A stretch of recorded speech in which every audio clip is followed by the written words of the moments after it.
La pluie battait contre la coque blanche du yacht comme des milliers de tambours, quand un homme voûté, les mains noircies de graisse, apparut dans la lumière des éclairs. Il s'appelait Malik, mécanicien de fortune, habitué aux moteurs de bateaux usés, pas aux monstres flottants valant plus que tout ce qu'il avait jamais possédé. Chaque pas sur le pont luisant semblait résonner trop fort, comme si ce monde n'était pas le sien. À l'intérieur, un parfum de bois précieux et de cuir neuf. Silence feutré, sauf un léger cliquetis, régulier, provenant de la salle des machines. Il savait que ce bruit-là signifiait un problème grave. Mais ce qui le troublait le plus, ce n'était pas la mécanique. C'était la silhouette qu'il avait aperçue à travers la baie vitrée du salon. Un homme en costume, la quarantaine, le regard sombre, assis près d'une petite fille dans un fauteuil roulant. Elle tenait un livre illustré, mais ses yeux fixaient Malik. Avant même qu'il ait pu se présenter, une femme entra. Cheveux noirs tirés en chignon, regard perçant, une aura étrange, presque magnétique.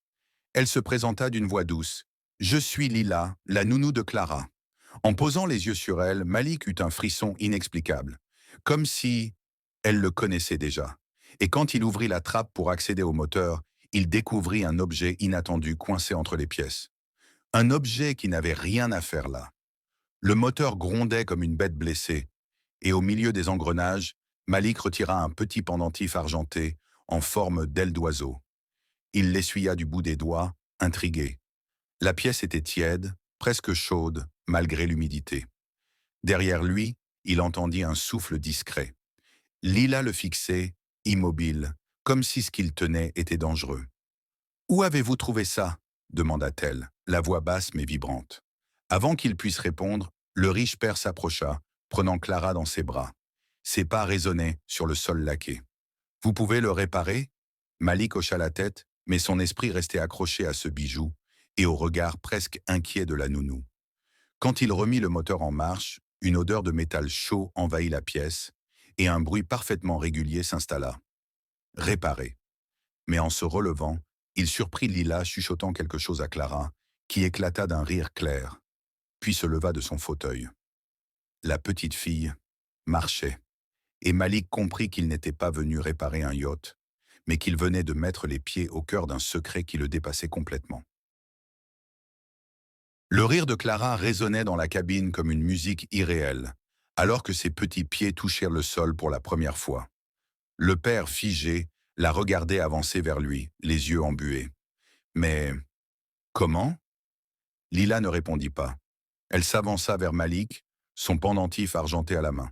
« Ce que vous avez trouvé, c'est à moi. Et c'est la raison pour laquelle je suis ici. » Sa voix était douce, mais chaque mot semblait porter un poids ancien.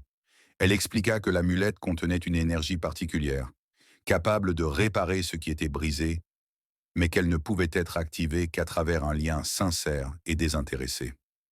En réparant le moteur, Malik avait, sans le savoir, complété le cercle d'énergie et offert à Clara la force de se lever. Le père ému proposa à Malik un poste permanent sur le yacht, avec un salaire qu'il n'aurait jamais imaginé. Mais Lila, elle, s'approcha encore et murmura « Ce n'est que le début. Vous avez un don, Malik, et le monde a besoin de vous. » Le yacht reprit sa route, glissant sur une mer calme. Malik, accoudé au bastingage, sentit pour la première fois que sa vie ne se résumerait plus à réparer des machines. Il avait réparé un moteur et libéré un miracle. Et au loin, le soleil se couchait, dessinant sur l'horizon une aile d'oiseau doré.